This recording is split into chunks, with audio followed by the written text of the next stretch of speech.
before TikTok popped off, I was telling a company that I was working with that I go, we need to stop using fancy high-end equipment to make ads for companies, and we need to shoot the content on our iPhone. Because when we post that on Instagram, that was our main area that we wanted to start posting in.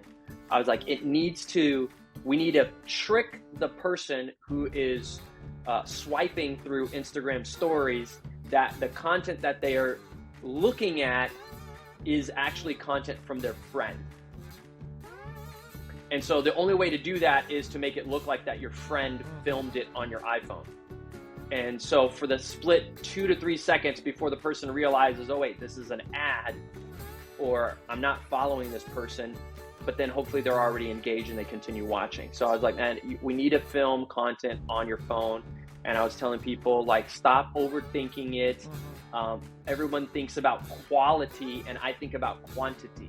Because if you're doing a lot of quantity, your quality will get better and better and better the more quantity you put out. So obviously, research, find the best means out there, which is why I always get the latest and greatest iPhone, no matter what, no questions asked, because I want to have the best camera. And people always are like, what camera do you use? I'm like, iPhone. That's all you need. iPhone. Yeah. Just film it on the iPhone. Yeah.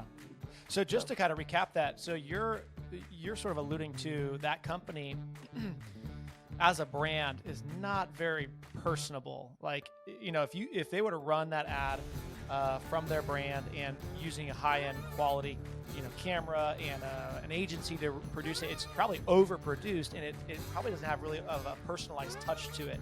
It's kind of this cold. It's cold. Whereas if it's on its iPhone and it's probably maybe sponsored by or being posted by somebody fairly well known, it seems more personable, and they can relate to it a lot quicker. And especially before they realize, oh, this is an ad. I see it now.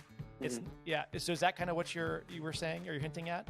Yes, absolutely alluding to that. That makes sense, because you're starting to see that as a trend now on especially Instagram and Facebook. Like, I get ads all the time for like knockoff Lululemon, not knockoff as in they're like fake Lulus, but like built BYLT, or great products. But it's not them sponsoring it. It's some guy who's fairly well known. I don't know. User generated. There you go. User generated content. I bought it. I totally bought it. I was like, this looks great, and I'm not being sold to. Oh, I'm being sold to. It still looks great. I'll buy it. Yeah.